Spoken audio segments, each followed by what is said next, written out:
Are you planning to take a trip to Saratoga Springs, New York, and are looking for a hotel to stay at that's not right in town, but close enough that you can travel back and forth to the local sites?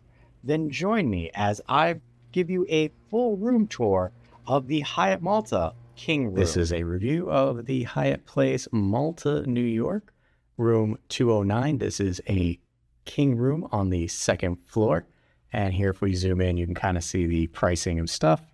I like the fact that there is a little cover for your peephole and then your normal locking accoutrement to the right of the door, plus not a motion sensing thermostat. Greatly appreciate that. And then a light switch, which turns on the lighting over your L-shaped seating area. This is a pull-out couch. They also have a little footstool for you.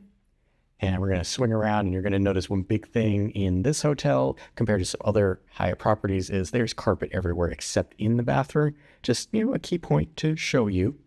To the left of the door, and kind of doing this a little later at night, so the lighting's not super great, but we do have a little coffeeette area, a flat surface to put things on, nice large mirror, little coffee maker and cup, and some accoutrements over here for making your coffee. Down here we have a little mini fridge. Over here we have storage because there's actually nothing in there. But swinging past the wall art, we do have a little workstation, which I kind of appreciate. It's an interesting shaped room. This is kind of over to one side, out of the way. Me personally, I kind of like that. I do wish that there was an Ethernet port here, but what are you going to do? Because there's one over there on the other side of the couch where I have my bags stored. There's also extra towelage right next to the couch. Again, interesting placement. Coming back over to our little workstation, we've got a nice fake leather chair. Not sure entirely, but does have rollers because the last Hyatt place that I stayed in, close to here in Albany, it was wood, but didn't have any rollers and didn't really have sliders. So I feel that's going to be comfortable enough. I don't know if I'll be using that this evening, only doing a stop over here. You do have your trash can here. This is interesting. This is the entertainment center. And yes, I will fully admit, this is an older style flat screen TV, back when flat screens were still thick. But down here, you've got power, you've got components. So you've got everything under the sun that you can plug into and switch the components in the TV to play something. So if I brought an HDMI cable, I could do that. If I brought old school VGA ports, I could do that. It shows its age, but I actually find it really cool. And that's just the inner techie nerd that I am. Here we have TV, which is on a swivel, so you can kind of swivel it more towards the bedroom or more towards the couch, depending on where you're going to be doing your viewing. Underneath, again, aesthetically pleasing considering the age of the hotel. Ice bucket, some glasses, kind of little bit to look at. And then we're going to come around here. This is the bathroom area. You've got a sink, a large mirror, and then drawers. I can think of that word. And here's our sink area. The sink faucet itself is at an interesting angle because it's over to the left. I don't know how much that's going to bother me, but I don't think I'll have a problem wrapping my knuckles, so I appreciate that. Here is your soaps coming down. As I mentioned, here are your drawers. So there is a hairdryer right there, empty drawer and empty drawer. And if I swing over to the right, here we have a decent sized closet. Again, compared to the last high property I was at, close to here, there is an ironing board, there is an iron, there are extra sheets. And if I look in there, there is a luggage stay. But look, this, compared to where I stayed in Albany, I can have this fully open, not wrinkled in any way, shape, or form. And this is a closet door with a full-length mirror. So in the morning when you want to check your fit, you can do that right there. Swing it up and around. You've got some lighting right above the sink area. And then to the left of the sink, you have your toiletry area. This is the only place that you're going to find tiling in here. There is an elongated bowl on the loo, which I like. It is also a soft close lid. So again, it's an older hotel, but they have nice touches of amenities here and there. Not a fan of wallpaper in the bathroom, but that's okay. You do have extra towels right there and an exhaust fan, which Look at this. Has its own key on and off. I like that a lot. There's your lighting. We're going to come in here, and this is a weird door. It's not actually a door, but we have tiling in here. Here are our bathing products right there. And the shower does look a little short, so I'm 5'7". I'll let you know how that is. But there is your hardware. There is your shower head. It doesn't look like it does different modes, but that's okay. I'll let you know temp and pressure after I stay. And then we're just going to half close that because that's all it can do. Coming to the back here, nothing really to look at. We'll go back out into the living space and over to the right here. Here is the king size bed. Again, I will let you know how this is. You've got one side with a place to put some stuff down and your light, which is controlled by a button right there. There are electrical outlets underneath. And then if we come to the other side over here, there's a little clock radio right there. Clock radio has USB-C and a USB-A port on the top. And the lights actually have 3 levels that you can click them to.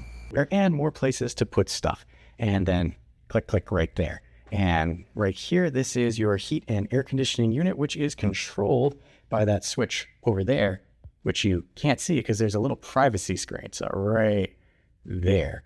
So privacy screen kind of helps separate the bed area from the living area, or if you have people on the couch over there. If we swing things back around, this will give you an idea of where we are. I am on the 2nd floor, and as you can see me gesturing in the window, but out there, that's the highway. So you might hear traffic. I will let you know. My main concern is across the hall from this room, like right across from the hall, is the elevator maintenance room. And I'm just a scooch throw down from the elevator itself. Far enough away from the ice machine, but I'm going to see how that actually sounds and plays out. Apparently there is a strict noise regulation that's in place from 10 p.m. to 7 a.m., at least at time of filming. So we'll see if that helps to cut down on any noise in this hotel, which could be very good because I'm a very late sleeper and any sort of noise wakes me up. People walking around, bouncing around. We'll see. But I'm doing a stay over here for a conference that I have to go to. And this was a Hyatt I haven't been to. So magic of editing, it's tomorrow morning. And here we are the next morning. Go over pluses and minuses of the room itself. So couch, hung out here, had some quickie dinner from the food place downstairs. As you can see here, it was okay. You know, it's hotel food. It's not gourmet, but you know, it's serviceable. Couch is comfortable. Forgot to check that Ethernet connection. Lighting was pretty good. Coming over, thermostat, very good. Not motion sensitive, which I really appreciate. Light switch door. This area over here, I actually forgot to mention, there is a light switch there, so you can brighten up this area even more. So didn't have to be in shadow. Didn't use that. Chair, good. As you can see, comfortable for my book bag.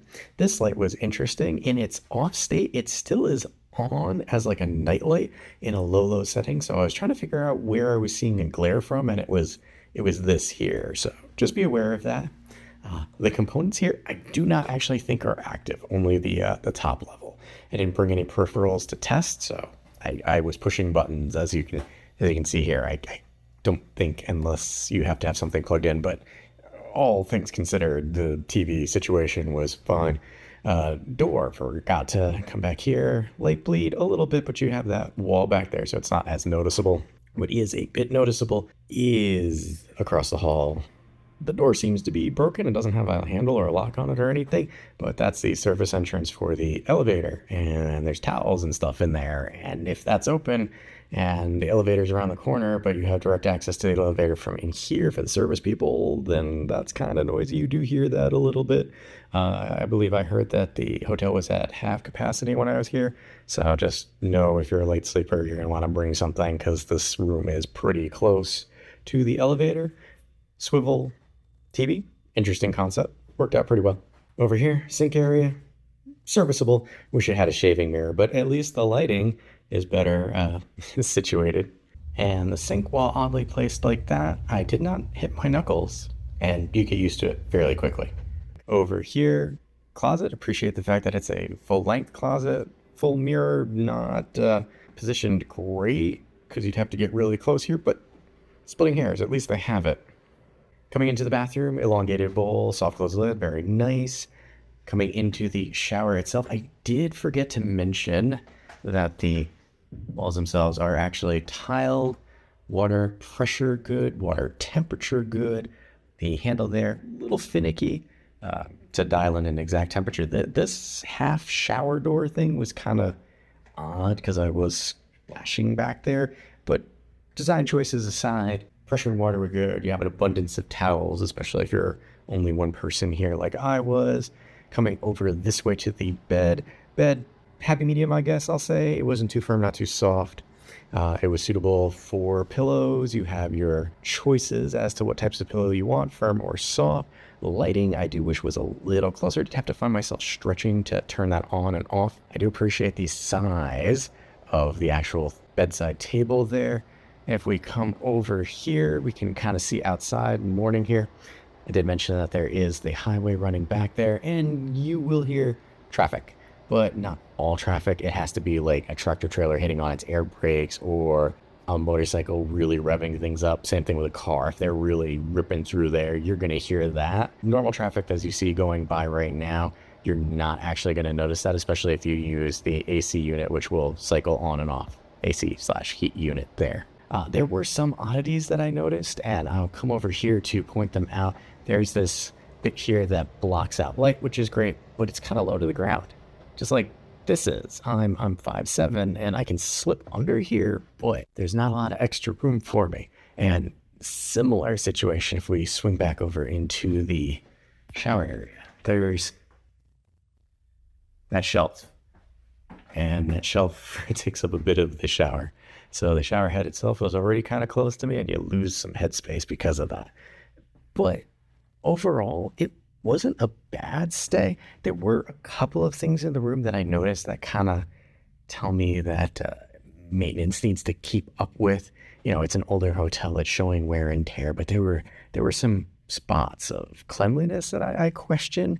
There was something on the side of the bed. There was hair still in the drain from the previous people. Now, ever since the before times where travel everywhere was closed off, I carry pretty much Lysol spray and bedsheet spray, and I go through the entire room myself. And normally I don't see things like that, but this was the first for me, so I don't know. I did check in actually after I was supposed to, so I was like 6, check-in is at 4. Those things kind of gave me a little pause, but overall, it wasn't a bad stay if you can overlook those small things. Breakfast was acceptable as well. Went down there, checked that out because, right now it's still free. Wish they had a slightly larger selection, but, it is what it is. And for me, I used points and didn't pay for this. If I paid for this room, I might be a little hesitant at the price point, but for the points price, I'll definitely stay here again if I'm in the area. So if you're looking to find out how I stay for points, I'll list the credit card and Hyatt point program in the description so you can take a look at that for yourself if you're interested. I've stayed at other Hyatts, link over there in the corner if you're interested in those. So overall, if you're in the area, this could be a good quick stopover for you. With that being said, I'm Wanderer 001. Happy wandering.